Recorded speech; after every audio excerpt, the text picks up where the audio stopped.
Hey, I'm Chris Willard, and I'm so happy to be here with my friend John McGee. John leads the marriage ministry at Watermark Church in Dallas. John, thanks so much for taking a few minutes to talk today. You bet, buddy. Thanks so much for having me on. Yeah, you got it. So listen, why don't you go ahead and start? Tell us a little bit about you. Like, how did you, just your story and maybe how you got into leading marriage ministry at Watermark. Good. Well, the punchline is not by choice. And it's really funny. A lot of the guys that are doing this now didn't somehow choose or set out to do this. They just ended this way. So I ended up in Dallas in about 1998 to go to seminary. And right away, we did not like this city. We hated the pretension. We hated the traffic. We hated the heat, the whole deal. And we're just kind of fell in love with this little church that was starting at the time called Watermark. And things worked out so I could come on staff. Came on initially to do small groups. Was really excited about that. Thought maybe somewhere, from there I would either go plant churches, go teach seminary, maybe go be a missionary or something. But I really wanted to do something to kind of change the world. You remember that just kind of exuberant 20s. And I really wanted to make an impact and make my life count.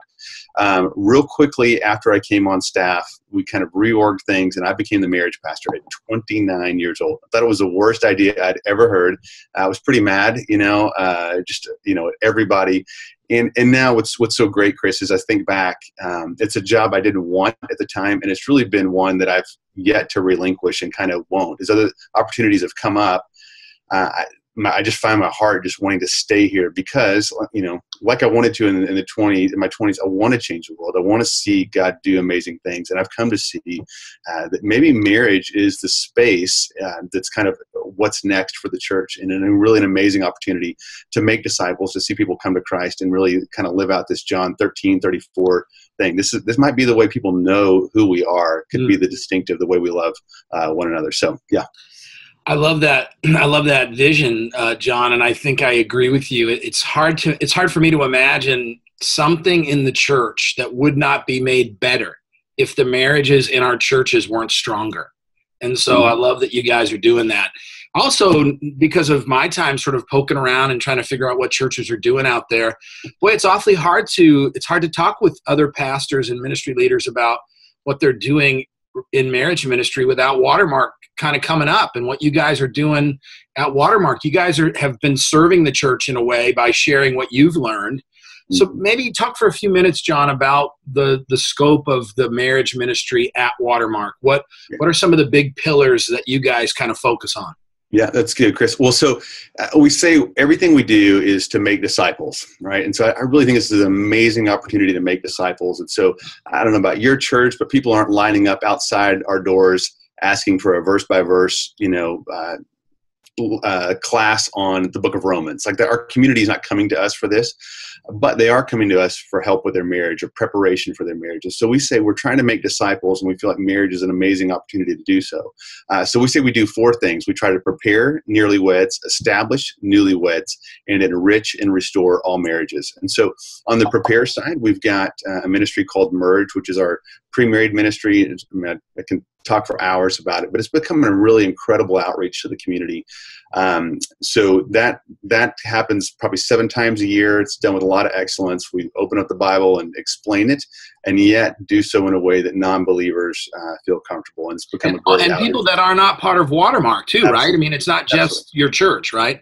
Right. About half the folks who come, Chris, don't go to Watermark. And and so you would assume the lifestyle choices that are made with that. And so we've kind of found this way to call all of our members to full obedience and to purity and all those kind of things while not alienating, folks who aren't members, aren't even followers of Christ. And so it's been great. The second step in that is our foundation groups. Those are basically just newlywed community groups or small groups. We put newlyweds, as soon as they get married, we put them in a small group for about 15 months with a mentor couple. So five newlywed couples and a mentor couple, and let them to kind of start their, newlywed life together. So talked about communication, sex, finances, all the stuff that generally trips up newlyweds in the context of community, with the underpinnings of just what does Scripture say about marriage, and what are the fundamental purposes of marriage. And so rather than waiting for 20 years for couples to get really mad at each other, we're kind of smoothing out the concrete while there's still, an opportunity to do so with minimal damage. And honestly, I feel like we kind of save one divorce every group. And so we put 5 couples in there. I feel like one of those couples almost always is at risk, and have told us later, we think we would have been divorced if it weren't for this group. And so they also, integrate into the church. So it's that we can talk more about that, Chris, but that's something that most churches aren't doing. It's the least sexy thing we do, and probably the most strategic. And so that is the established piece. The enriched piece. Hold on, before you go on, John, before you go on from that, why do you think it is that churches don't do that? Because you're right, that's a lot of blocking and tackling and kind of basic ministry, right?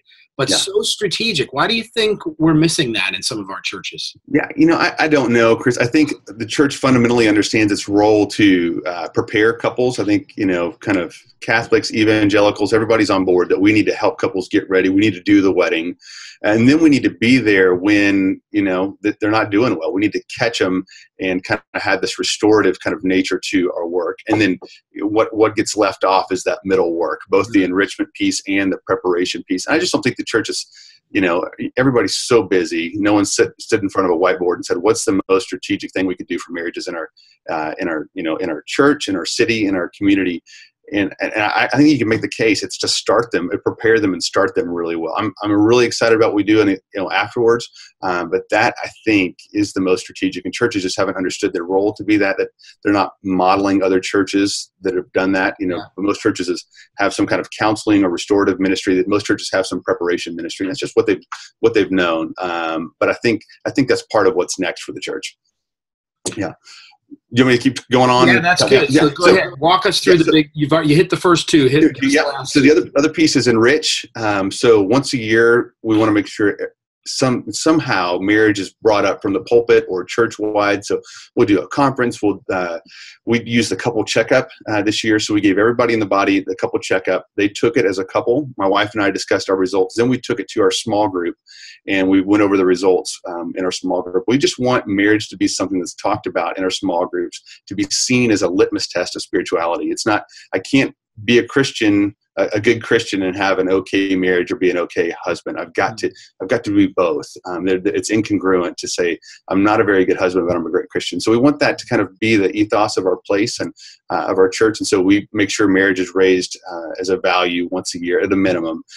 So also for enrichment, also for restoration, we've got a ministry called Re-Engage. And so a whole lot of points of departure, but just a real quick analogy would be celebrate recovery for marriage. And so we meet 52 weeks a year, and couples can come in at any point. And that one, Chris, probably 60% of the people that come to that have no connection to Watermark. Lots of non-believers. we had a gal tell us last week, she goes, I do not believe in Jesus. And I want you to know I'm not the only one here that thinks so. There's a bunch of us. And we said, great, And so again, she wouldn't come to study Romans, but she's coming because her marriage is in a tough place. And it's an opportunity for her to both hear and respond to the gospel. And so it's been a really great ministry. Every week we just share a story of hope or a time of teaching, and then put them in a small group. And so we've had a ton of fun doing that and helping other churches kind of do the same. That's awesome. Yeah, that is a ministry and a strategy that you guys have done a really, really great job of sharing with other churches. Anything else you want to share about kind of the big overall package or strategy that you guys do? No, I just think that we're now trying to position ourselves. We've been at it a while, and so there's a little bit of just kind of name recognition in our community that, again, it takes 10 years to become an overnight success kind of deal. And so the community knows about us a little bit. There was a story this week, a gal on Facebook in one of basically one of the cities around here that was asking for a good divorce lawyer.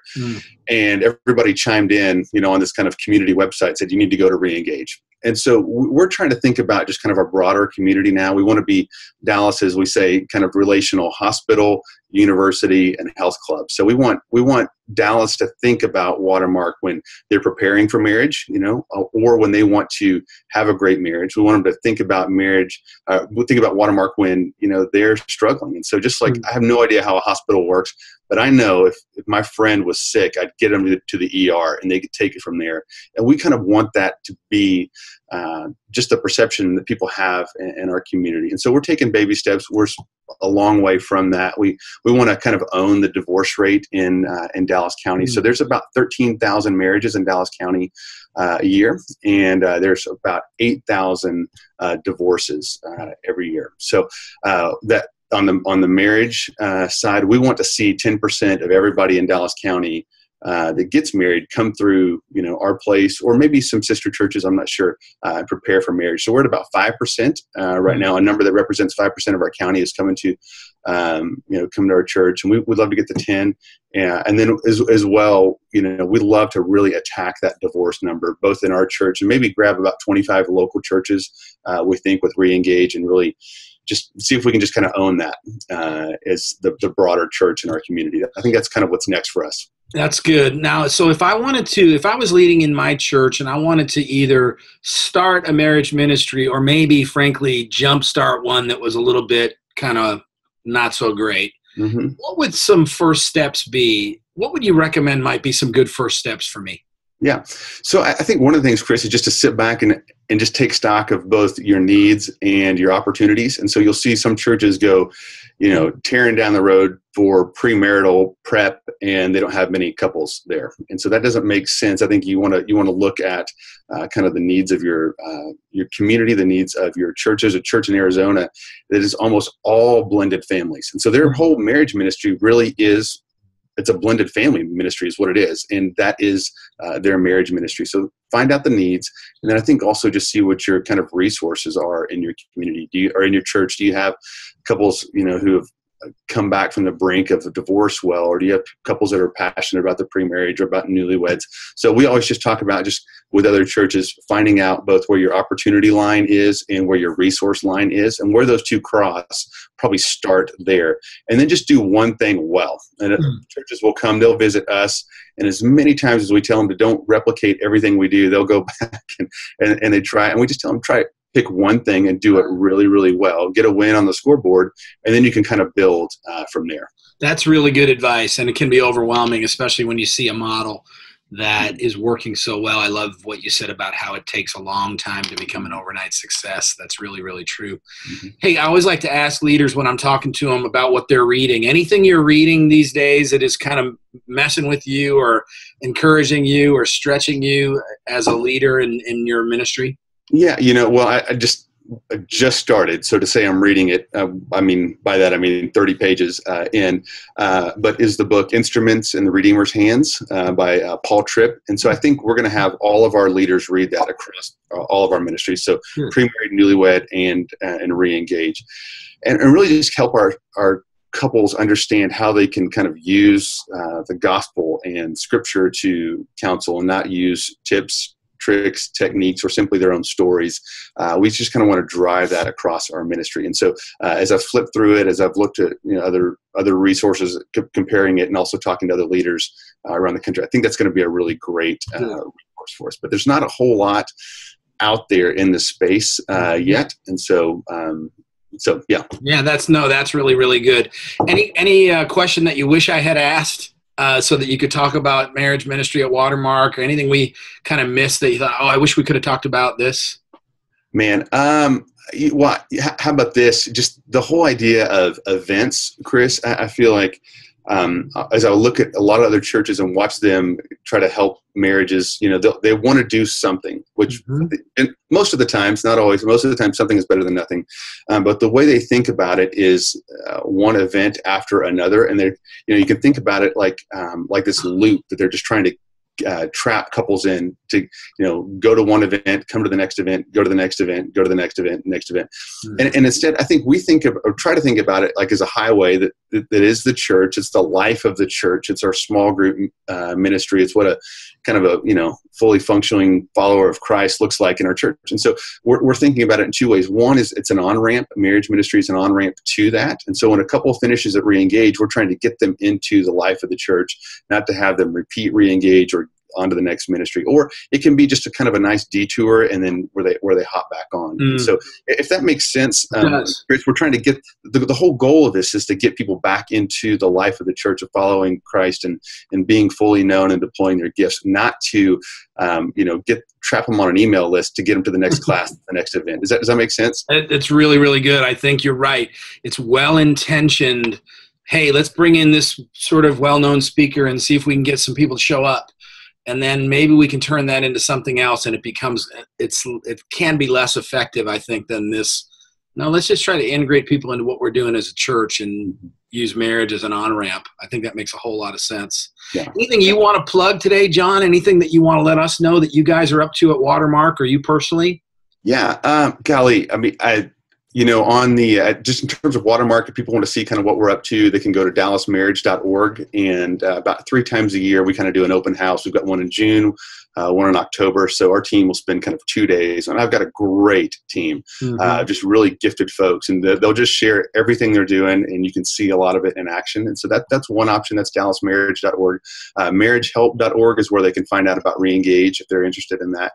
And then I don't know when this will show, so hopefully when this shows, this site will be up, but marriagepastor.com is where I'm going to be interviewing people that are kind of in this space and thinking marriage ministry. And I hope to just kind of, jumpstart some learnings and some capturing of best practices, sharing those. And so hopefully when this goes live, there'll be a podcast feed that will be up there. If not, it should be up here pretty soon. Excellent. That's great. John McGee of Watermark Church, thanks so much for taking the time to join us. It's always a pleasure to talk to you and to hear what you guys are up to. I'm a huge fan of Watermark and appreciate the heart that you guys have to share what you're learning with other churches. That's a real hallmark, I think, of your ministry there, and we're all very grateful for it. Thanks for taking the time to talk today. Thanks so much, Chris. Talk to you soon. Bye-bye.